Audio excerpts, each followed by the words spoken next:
Le travail du menuisier est indissociable au XVIIe et XVIIIe de celui du serrurier. Pour ferrer les portes, pour monter les menuiseries de fenêtres, on a besoin d'éléments métalliques que fait le serrurier. Et en général, les règlements corporatifs des serruriers interdisent aux menuisiers, jusqu'à la Révolution, de poser les menuiseries. Donc il arrive qu'on détourne les choses en faisant en sorte qu'une fille de serrurier épouse le fils d'un menuisier. Comme ça, les gens travaillent en réseau. Et donc ça permet, sur des chantiers qui peuvent paraître très longs, de travailler relativement vite. Parce qu'en général, le menuisier sous-traite directement la serrurerie avec le menuisier et il sous-traite aussi la pose. Donc quand on achète des croisées ou on fait faire un plafond, tout est compris. Donc le travail de menuiserie, le travail de pose et tout ce qui est relatif à la serrurerie qui vient en complément du travail du menuisier.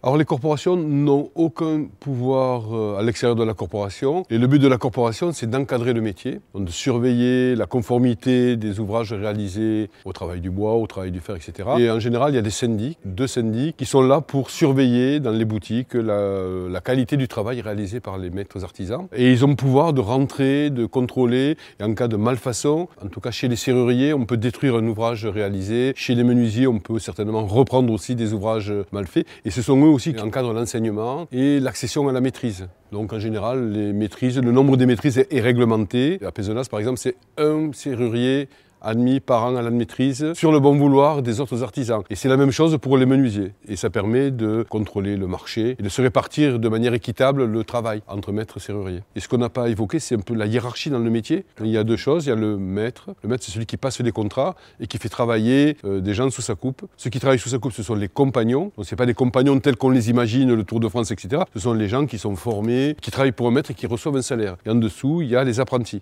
Et les apprentis, ils rentrent à l'âge de 13 ans, 14 ans, il reste 2 ans, 3 ans, 5 ans dans l'atelier, ça dépend des métiers et du niveau de connaissance du jeune apprenti. Et très souvent, en fin d'apprentissage, on peut aller chez 1 maître, 2 maîtres, l'apprenti devient compagnon. Il ne part pas ailleurs et il reste travailler chez son maître. Voilà, donc il aura été formé, il continue. Et après, en mariant, en épousant la fille de son maître, il pourra devenir plus tard maître à son tour. Au début du XVIIe siècle, la ville est un chantier permanent. Avec la présence des Montmorency, Henri Ier, Henri II qui sont là, il y a la reconstruction d'hôtels particuliers, on transforme les vieux hostals médiévaux en demeures classiques. Alors il n'y a jamais de reconstruction ex nihilo, mais en général on reprend des bâtiments en sous-œuvre, donc on modifie les niveaux, d'où l'intervention de menuisiers, on refait des fenêtres à la moderne, donc quand on a des croisées gothiques, on les obtue et on refait autre chose à côté. Donc il y a vraiment un chantier permanent qui touche aussi bien l'habitat vernaculaire que l'habitat noble, avec un grand chantier dans les années 1550 qui peut être le début de cette relance, c'est la reconstruction de la maison commune. En 1550, on reconstruit l'hôtel de ville et dès lors, jusqu'à pratiquement à la mort du prince de Conti, il y a des chantiers dans la ville un petit peu partout. Il y a un protectionnisme dans la corporation, ce sont essentiellement des artisans locaux et c'est le cas contraire à Montpellier. Alors pour des raisons religieuses, Pézenas reste une ville qui adhère à la religion catholique, malgré la présence de quelques protestants. Par contre, Montpellier est une ville qui adhère à la Réforme, qui devient une place de sûreté protestante avec l'édit de Nantes. Et quand on étudie l'origine des artisans, on s'aperçoit que des artisans de toute la France convergent vers Montpellier, non pas pour le travail, mais pour pouvoir pratiquer leur foi en toute tranquillité. Et on a le cas d'une famille de menuisiers sculpteurs qui sont originaires de Montagnac, près de Pézenas, qui sont des protestants purs et durs, qui quittent leur village pour aller à Montpellier. Ils font une carrière extrêmement brillante en tant que menuisier et sculpteur et au moment de la prise de Montpellier par Louis XIII et le retour de la paix dans la ville, ils continuent à travailler pour une clientèle mixte. Et ils travaillent aussi bien pour les catholiques que pour les protestants. Et l'un des membres de cette famille revient au pays et là il va travailler aussi bien à Pézenas que dans toute la région en tant que sculpteur. Et ça peut paraître à sourire, mais sa spécialité c'est la réalisation pour un protestant de grandes sculptures de vierges. Donc on connaît des commandes, il s'appelle Jourdan, il a Daniel Jourdan, il a réalisé une vierge pour Pézenas, une vierge pour la confrérie du Rosaire de Castelnau-de-Guerre, une vierge pour l'église de Montagnac, ce qui est quand même assez particulier. Ce qui veut dire aussi que contrairement à des idées reçues qui veuillent que artisans protestants et artisans catholiques se tirent à la bourre dans des époques de troubles, il y a quand même, pour des raisons certainement économiques, des ententes, bien que l'on reste chacun dans son groupe religieux, mais des ententes pour travailler en toute tranquillité.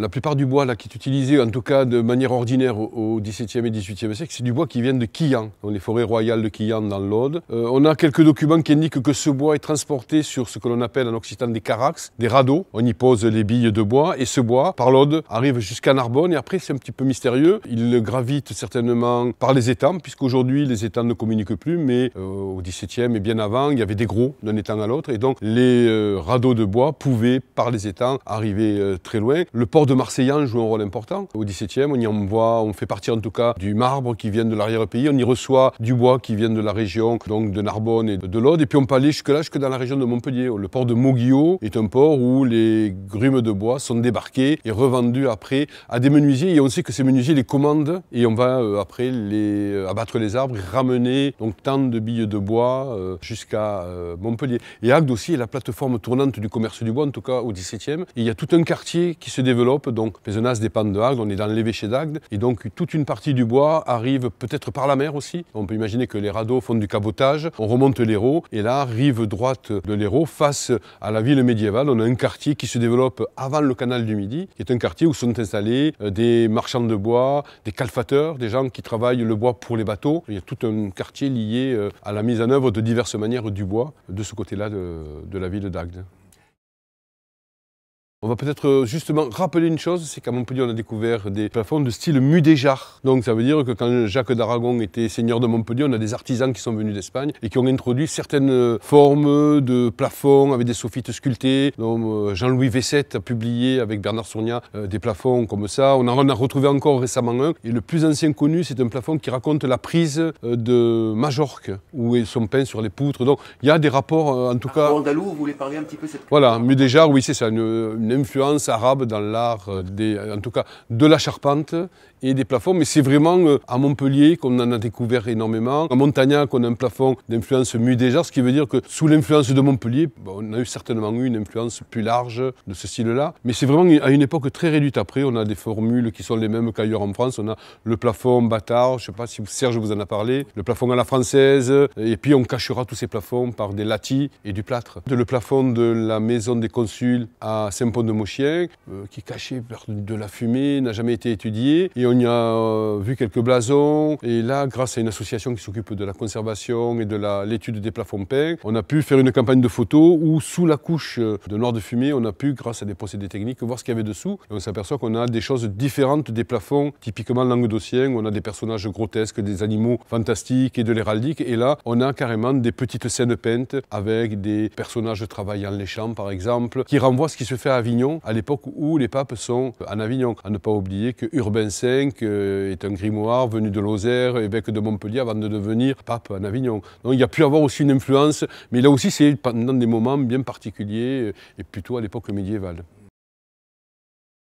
À l'époque du secteur sauvegardé, et dans les années 70, l'authenticité, la restauration passait par retrouver une authenticité qui voulait qu'on décroute toutes les maisons. Alors que souvent les maisons avaient des enduits, des badigeons colorés, donc on décroutait et qu'elles sont trouvées des percements bouchés, c'était un peu anarchique. Et l'intérieur c'était la même chose. On décroute les murs, on ne regarde pas s'il y a des peintures murales pour retrouver la pierre qui était preuve d'ancienneté de la maison. Et quand on a des plafonds, eh bien, on tombe le plafond du 18e, donc on a perdu tout le 18e à Pézenas dans le centre ancien. Donc les gypseries qui pouvaient être sculptées, décorées, etc.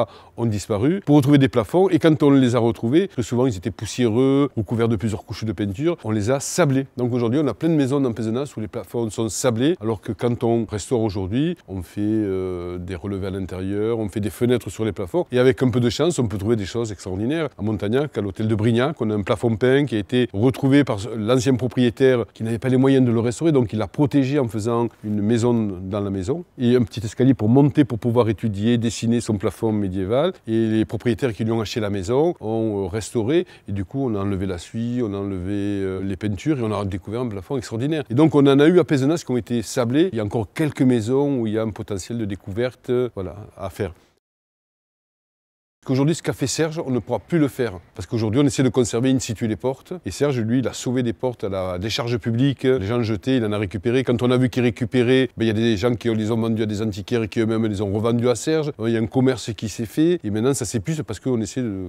L'intérêt, c'est de garder in situ les choses. Donc, c'est un musée qu'on ne retrouvera plus. Puis Serge, il a ramassé aussi de la ferraille. Moi, je me souviens que quand j'étais petit, j'allais à la décharge publique, j'achetais des choses et puis j'y revendais pour me faire un peu d'argent de poche. Donc, il y a plein de choses à moi qui sont dans le musée de la Porte. Mais je trouve que c'est bien, puisque là, on voit, puis on comprend. C'est didactique, c'est à la fois pour les touristes, donc on regarde, on peut comprendre, et puis c'est aussi pour la formation des apprentis. Je trouve que c'est un endroit où on peut regarder, observer, s'imprégner du savoir-faire des anciens, et puis on peut aller même au-delà. Quelqu'un qui a un peu de talent peut se servir de ce qu'il a observé au musée de la Porte pour faire des choses tout à fait personnelles. Donc je trouve que c'est vraiment un lieu qui mérite d'être conservé.